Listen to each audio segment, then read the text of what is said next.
Khotbah yang baik itu yang karmana. Saya bilang, kau maksud khotbah yang baik itu tulis atau tidak tulis, berapi-api atau berair-air. Saya bilang khotbah yang baik bukan soal tulis atau tidak tulis, bukan soal berapi-api atau berair-air. Khotbah yang baik ialah omong karmana, bikin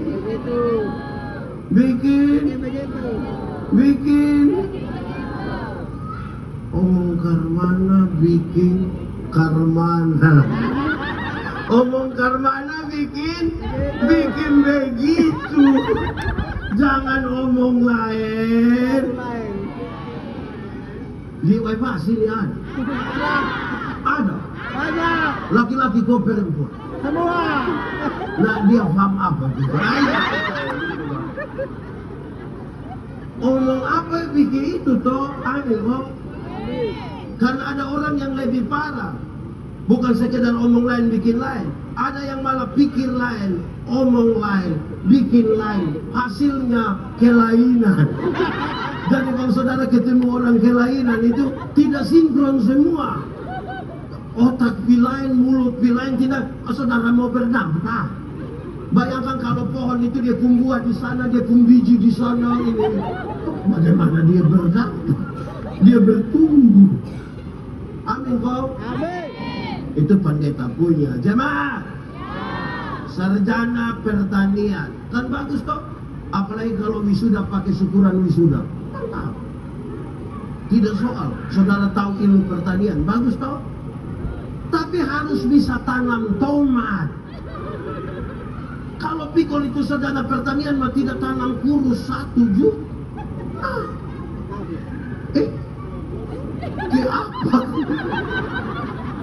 Sarjana peternakan, mantap toh? Tapi harus tahu kas kawin babi. Kalau teori kita tahu dan kita bisa lakukan bagaimana? Sarjana olahraga. Terus kita bilang, kakak, iya, sarjana olahraga, iya, corong, cokopro. Coba kakak salto dari situ, kau datang. Terus dia bilang, kalau tahu, lakukan. Saudara pasti berdampak. Amin kok.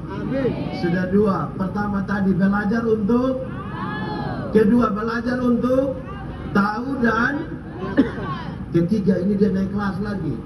Belajar untuk tahu, untuk bisa melakukan, tapi bisa hidup dengan orang lain. Sudah bisa tahu, bagus. Melakukan, bagus. Tapi bisa hidup dengan orang lain. Ada banyak orang mulai tahu, dia bikin eksklusif dia pun diri. Dia hanya berkumpul dengan orang yang sama-sama tahu. Dia tidak peduli dengan orang lain. Nah bagaimana saudara berdampak? Justru kalau saudara sudah tahu itu, bergabung dengan orang lain supaya orang yang tidak tahu menjadi jangan berkawan dengan kamu sah, tapi kamu dendong. Iya dong. Banyak orang tuh bikin diri eksklusif sekali, padahal mereka sudah tahu. Amin. Mari kita lihat dulu yang keempat, yang paling tinggi. Pertama tadi belajar untuk tahu. Kedua belajar untuk tahu, dan 3 belajar untuk tahu, untuk bisa melakukan, untuk bisa hidup dengan orang lain. Tapi yang keempat, tetapi sekaligus tetap menjadi diri sendiri. Tetap menjadi diri sendiri. Saudara, banyak orang bergabung dengan orang lain, kehilangan identitas. Di sini ada yang orang timur. Tidak usah angkat tangan. Kita pemuka ya sama sudah. Orang timur. Orang timur, orang Lote ada. Orang Sumba ada. Sabu. Ini yang pulau-pulau suku-suku yang saya sebut, dia ada kain adat atau tidak? Ada. Motif adat ada atau tidak? Ada. Bagus atau tidak? Bagus. Dijual mahal atau tidak? Lebih mahal kain adat atau celana jeans? Dan ada lebih mahal toh? Pertanyaannya, ada berapa anak muda suka pakai pakaian yang punya motif ada? Lebih mahal nih. Tapi siapa yang berani suka pakai? Ini orang tua donju satu. Nanti dong kalau kas pakai anak pakaian adat di bulan budaya, ini anak sudah cantik, sudah ganteng pakai, dong pun cara puji dia begini, cantik sayang, cantik, macam kayak tante-tante dulu dong. Jadi ini anak nih, aduh dia rasa tidak aman. Iya toh? Tapi kalau pakai celana jeans terobek itu dia rasa kayak berprestasi sekali. Makin ke Korea itu kayak makin sampai dia lupa kalau dia Timur. Jangan kehilangan identitas, nanti saudara tidak disukai. Amin kok. Memangnya kalau jadi Timur nggak salah, jadi rote salah, jadi sabu, jadi alor, Korea. Separuh datang di saya, pendeta, iyo, saya suka Korea kok. Iya, Kolbano area. Jangan kehilangan identitas. Saya ingin membawa saudara masuk ke hal yang lebih penting dari soal ekumenis. Dalam gereja kita di Gemir, ekumene bukan pilihan. Ekumene sebuah keharusan. Ekumene bukan pilihan. Ekumene keharusan. Tapi ketika saudara berjumpa dengan orang lain, jangan kehilangan identitas dirimu. Jangan berusaha jadi orang lain. Jadi diri sendiri. Amin. Amin kok. Kita pun soal kita pilih orang rumah. Di rumah biasa makan jam 7. Pilih orang rumah makan setengah 8. Kita pulang kita bilang memang paling enak makan setengah 8. Aku memang kalau saya lapar jam 7. Jadi jangan karena bergabung dengan orang lain kita jadi kehilangan identitas. Amin kok. Amin. Saudara senang kok tidak kalau dia baru 2 bulan di Surabaya mau pulang logat terus. Saudara senang? Logat Timur maksudnya. Jadi jangan sampai hilang identitas. Nanti saudara berdampak. Kalau saudara baru 2 bulan di Jakarta, pulang saudara hanya logat Sunda, orang senang, orangnya mari saya di logat Punggaga, saudara. Karena itu saudara bertumbuh, berbuah, berdampak itu kenal diri. Siapa makin kenal dirinya, dia makin tahu karunia, talenta apa yang Tuhan kasih pada dia untuk dia explore itu menjadi berkat bagi orang lain dan nama Tuhan dipermuliakan. Amin. Makin tidak kenal diri tidak bisa, harus semakin mengenal diri. Amin kok. Amin. Baru saudara boleh menyanyi. Ku tak pandang dari lebih kuat asal kau. Terus kalau hatimu seperti hatiku apa? Amin. Amin. Ya toh. Makin kenal kita pun diri baik. Kalau orang makin kenal dirinya, hanya ada satu teori, dia makin belajar untuk melihat apa. Dia bukan, kita pun soal ini, kita bukan lihat kita pun diri, tapi lebih banyak dia orang lain. Lama-lama orang lain yang beli kulkas, kita yang kedinginan di rumah. Karena kita terlalu lihat. Ya Allah. Amin kok. Amin. Jemaah. Tadi yang pertama mereka adalah jemaat yang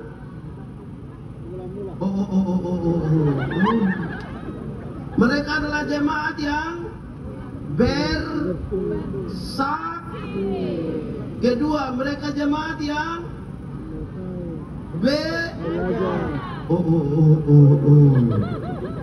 ini juret.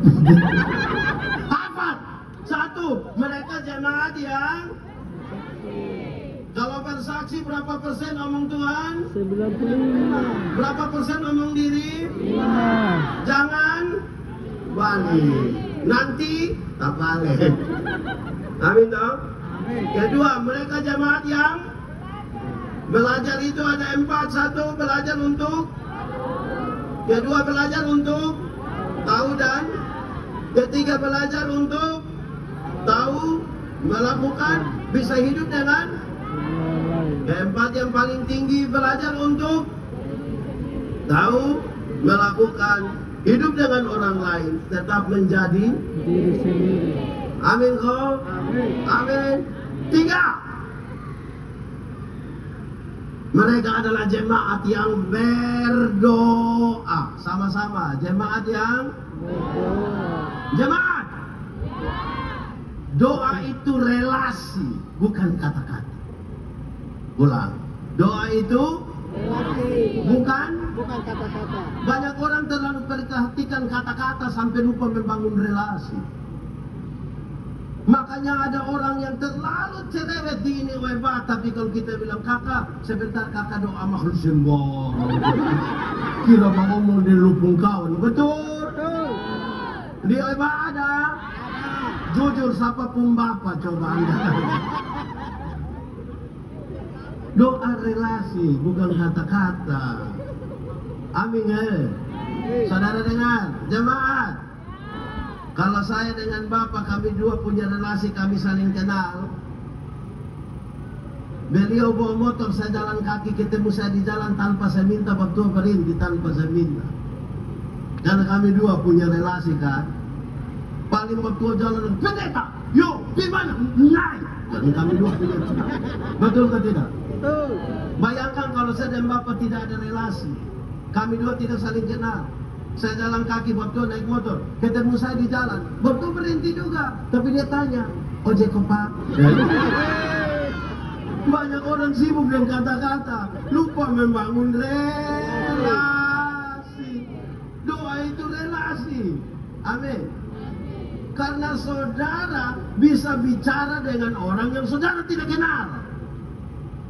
Tanpa relasi, saudara bisa bicara dengan dia. Contoh, jemaat. Pernah telepon kok? Pernah. Terus pas telepon itu ada satu orang bilang, nomor yang Anda tuju tidak dapat dihubungi. Pernah? Pernah. Dia perempuan atau laki-laki? Perempuan laki-laki. Perempuan. Dia kamu pun saudara. Pernah. Ada kenal. Tidak. Tinggal di Arnona. Tidak. Jadi kalau hanya bicara, saudara bisa bicara dengan orang yang tanpa saudara kenal. Doa relasi. Karena relasi itu kita berkata-kata dengan ringan. Berkata-kata dengan contoh, jemaat. Menurut saudara saya kenal saya punya istri kok tidak? Kami dua ada relasi kok tidak? Karena kami dua saling kenal, kami punya relasi.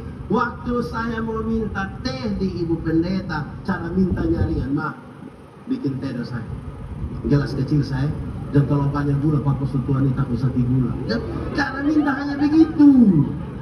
Tidak mungkin saya mau minta teh di saya punya istri, saya bilang, mama, buatlah segelas teh. Jangan terlalu banyak gula ya. Papa takut sakit gula. Pas habis mau buatkan, papa sehat.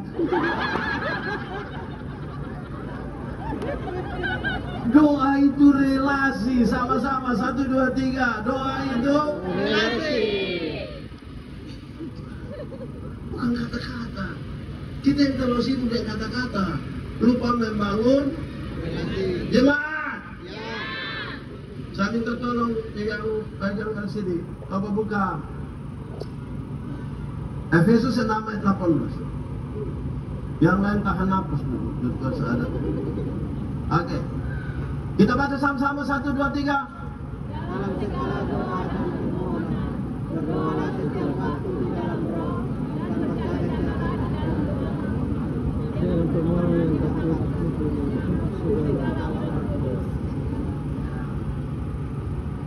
Terakhir saya mau saya dengar untuk segala orang kudus. Yang di tengah tuh ada. Tapi saudara, jemaat. Paulus nasihat. Kalau engkau berdoa ada 5 hal. Berapa hal? Satu, berdoalah setiap waktu. Sama-sama. Yang dimaksud setiap waktu itu bukan bilang tiap detik, tiap menit, tiap bukan. Yang dimaksud berdoa setiap waktu itu adalah berdoalah waktu kamu susah. Berdoalah waktu kamu senang. Berdoalah waktu kamu sakit. Berdoalah waktu kamu untung. Tapi jangan lupa berdoalah waktu kamu. Karena itu berdoalah setiap waktu. Ada orang senang lupa berdoa. Amin kok. Amin. Di sini ada. Ada. Dia ada ikut KPI. Ada.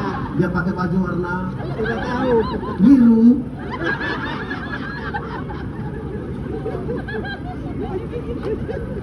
Ada yang senang tetap berdoa, tapi banyak yang senang lupa berdoa.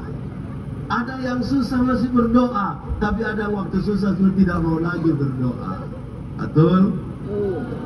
Jemaat, kita sering ditempatkan pada 3 kondisi. Satu, ada kondisi di mana kita mau, Tuhan juga. Pernah alami? Kita mau sesuatu, Tuhan bilang yes. Pernah alami? Senang toh? Kepingin bersaksi toh? Tapi ada kondisi kedua, kita mau sesuatu tapi Tuhan tidak mau. Pernah jengkel kok tidak? Hampir-hampir mau berhenti berdoa toh? Lantas kita banding dengan orang di sebelah itu, waktu di sebelah dia tidak tahu berdoa, mau tiap hari ganti auto, Grab.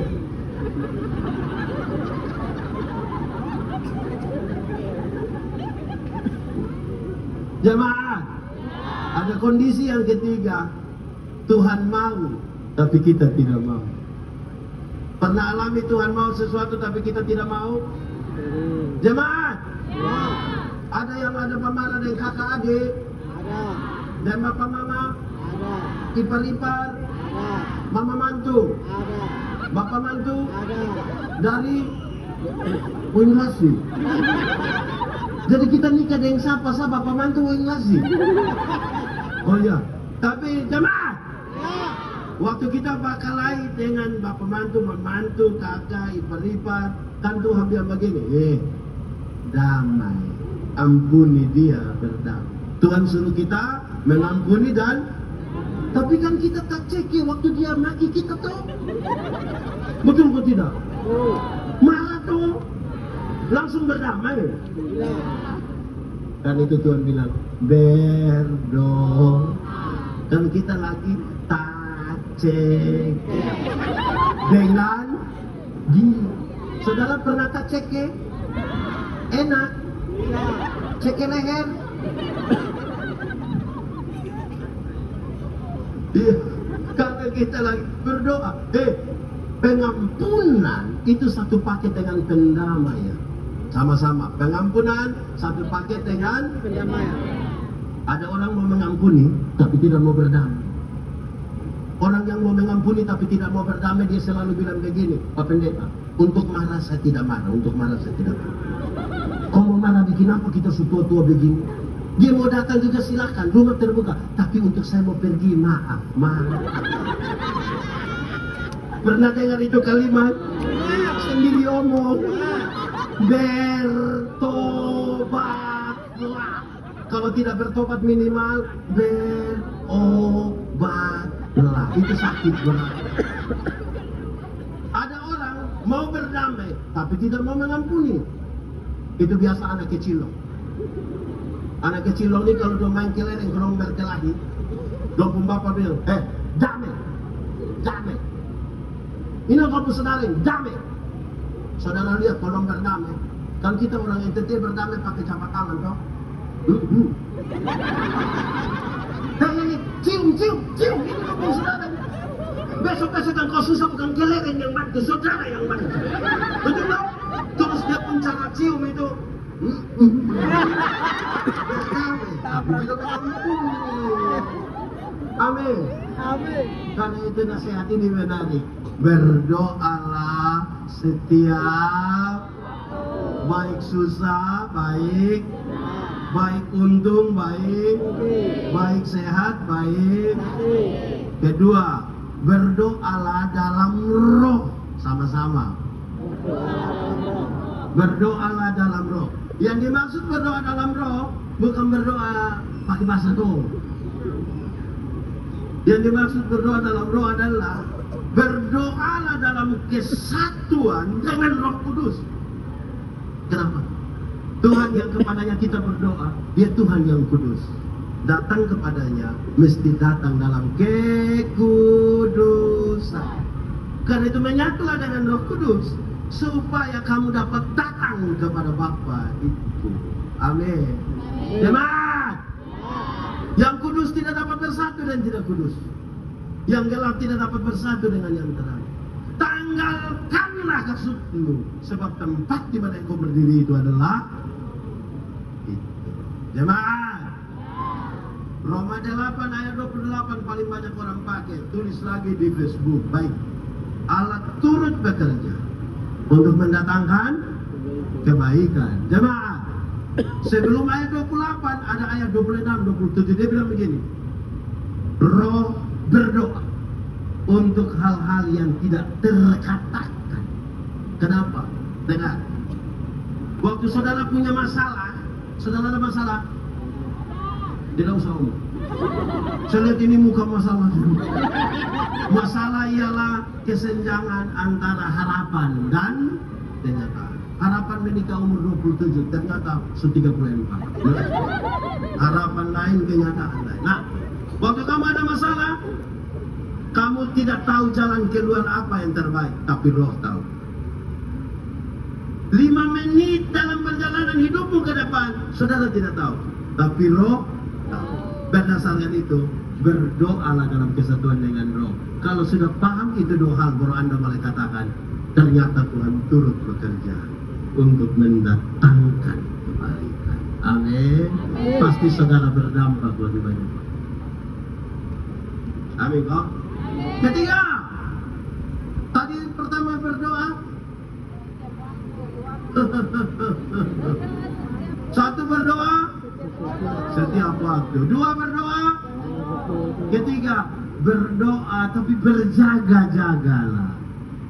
Berdoa tapi yang dimaksud dengan berdoa dan berjaga-jaga itu artinya yang bagian manusia lakukanlah maksimal, selebihnya biarkan Tuhan melakukan apa yang perlu Tuhan.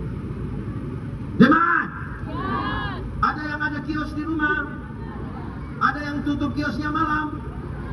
Siapa yang berani dengan habis ini khotbah sebentar dia pulang, dia bilang begini, anak-anak sebentar mau tidur saja, kios tidak usah ditutup.